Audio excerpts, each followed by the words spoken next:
Okay guys, bike check tayo. Meron tayong long drive bukas. 4 countries in one day. Luxembourg, Belgium, France, and Germany. Sana matuloy, sana walang. Okay guys, for today's vlog, bike po tayo from Luxembourg City to Germany. Punta tayo sa Pearl, Germany via bike. Let's go! First stop, Esperange River. So beautiful guys. Stop over tayo. Pakita ko sa inyo yung ginagawa nilang cornstarch dito.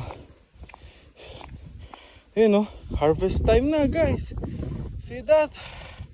Woo! Ito yung sa the 300 yung scene. Let's go Sparta! Woo! Tanggal lang yung windmills. Pero ito yun, dito mahawak si siya mahawak nun yung taga-Greek. Ginawa ko pa, wala ata. Yan. Tapos dito guys, papunta ako Germany. Nasa Luxembourg pa tayo ngayon. Diretso dyan pa Germany. Let's go!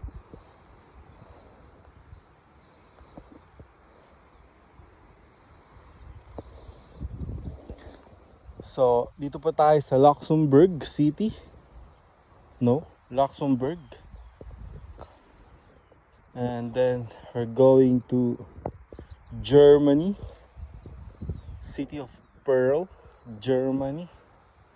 So I'm showing you guys how beautifully this country. They are not rich because of their financial sector. They also rich because of their farm. Grabe guys, ang ganda. Nakakita ng ganyan. Naka-arrange. Parang farm bill. Ito yung nalaro ko dati nung first year college pa lang ako. Doon, magtatanim ako doon ng cabbage. Dito, cornflakes. So, I'm gonna show you guys how beautiful this country is.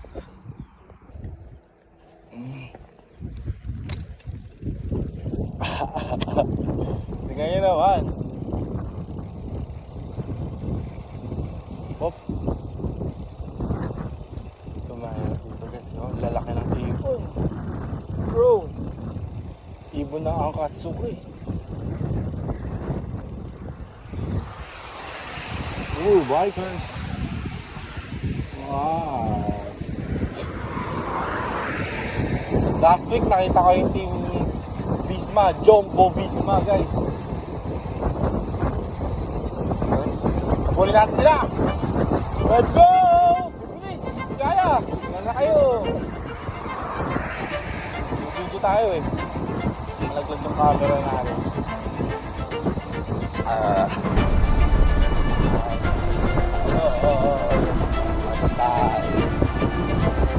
Ahon boys! Ahon! Ahon! Slow down naman. Slow down! Skoda. Skoda kami. Skoda kami.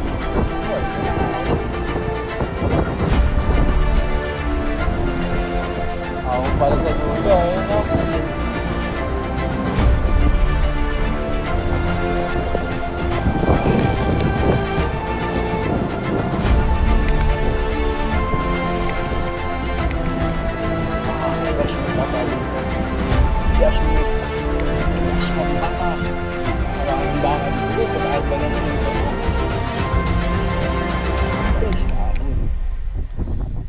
iwan na ako. Bibilis nila mag-bike. May motor yata yung bike nila Daya yung hindi yung electric bike sila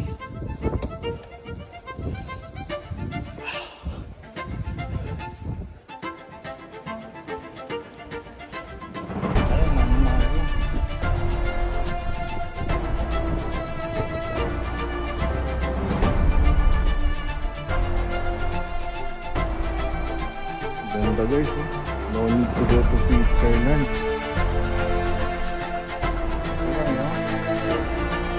Ganda ng vineyard.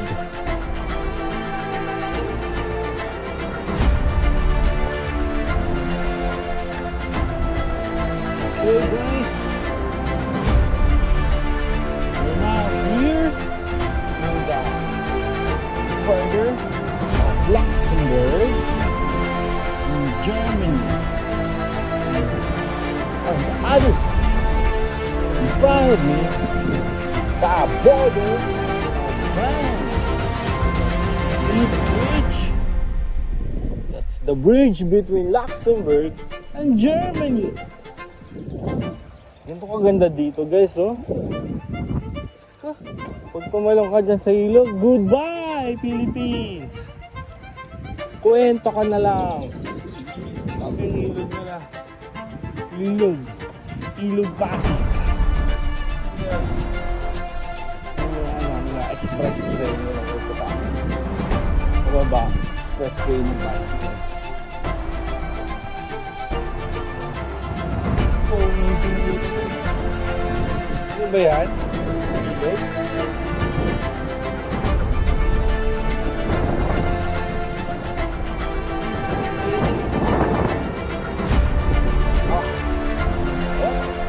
Oh. Taas na ang expressway na.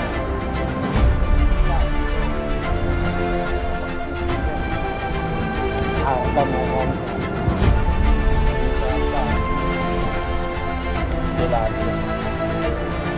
Let's go!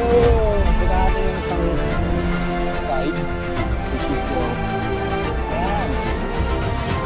So, pag pumunta tayo sa kabilang ilog, Germany na. Kabilang side ng ilog, Germany na. So ngayon, nasa Luxembourg pa rin tayo na side. Hanapin lang natin yung tawiran. Kasi hindi ko rin alam kung saan yung tawiran. First time, guys, first time. Yainiden! Welcome to Yainiden! Let's go!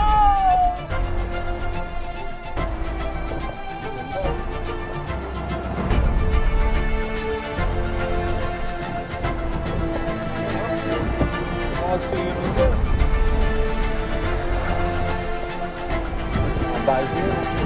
Bikers! Adyawa! Sarap mag-bike! Sabi, bike ko sa tanay lang eh. Pinilya. Nandito na ako sa Luxembourg.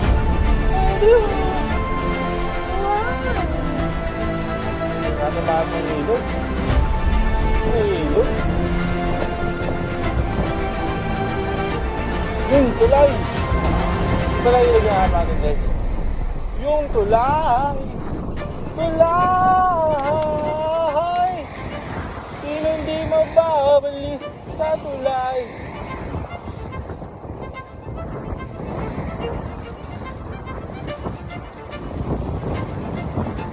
So itong part na to ng Euro is ito yung border ng Germany, France, and Luxembourg. 3 countries border. Ang tanong, saan na yun? Okay guys, good morning. So, I'm here now in the border of Luxembourg, Germany, and France. So, this bridge this river is the river that divides Luxembourg, this area, France, this area, the Germany. Woo! What a good weather.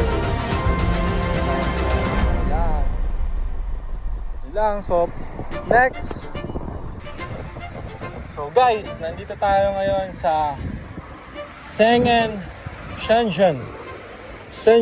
area ng Europe. Schengen is a municipality of Luxembourg. So guys, little trivia.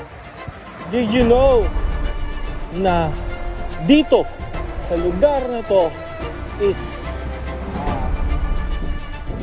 unang usap-usap ang mga malalaking tatlong bansa, which is Germany, Luxembourg, and France, na gumawa ng isang currency which is na tinatawag natin Euro. Yes, sa lugar na to guys, they agreed to sign the agreement of these three countries to have one currency. Unang-una, ito yung pagpermahan dito sa lugar na to.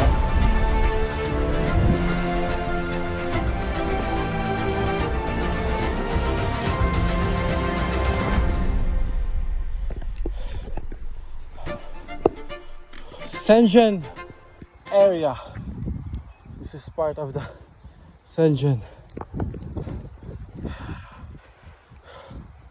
Ganda guys, the best. Grapes.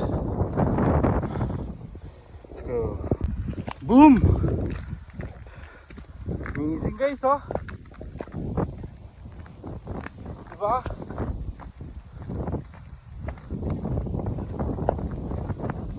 Diba? Parang hindi mo alam kung nasaan ka.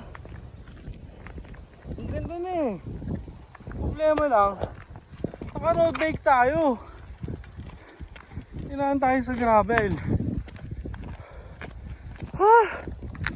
Sabi niya, enjoyin mo yung lugar. Kaya maglakad ka. Guys, nasa Luxembourg tayo ngayon. On our way to Belgium. And we came from Germany, in Pearl, Germany, and now we're on our way to Belgium. So struggle tayo guys.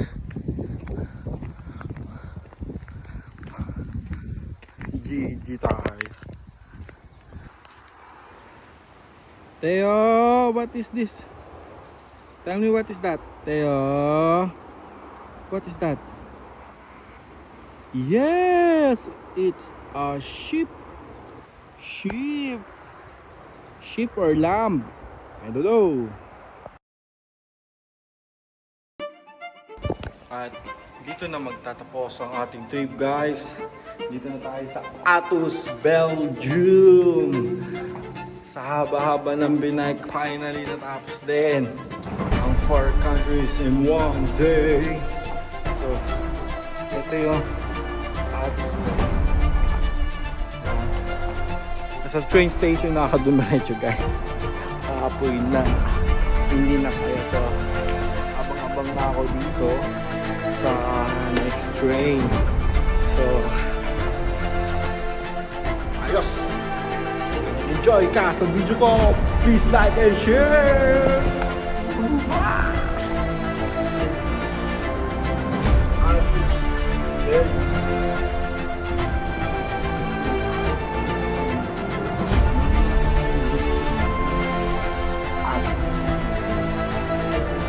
Guys, imay ko mountain peak lang sa kalang. Okay, post-ride interview.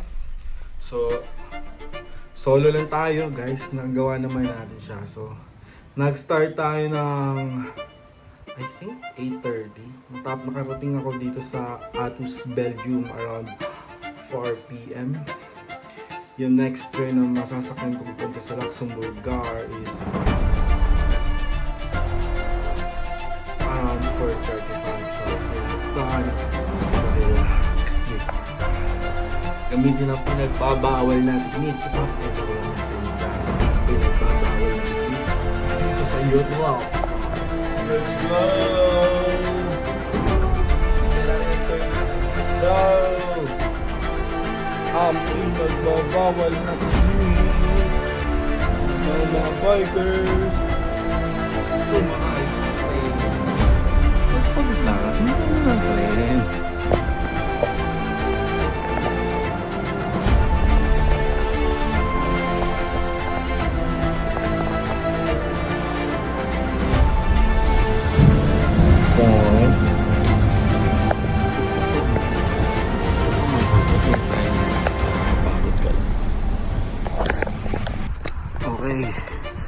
guys, we're back in the city. Pagkatapos ng pinagbabawal na technique, we're back in the city. Luxembourg City.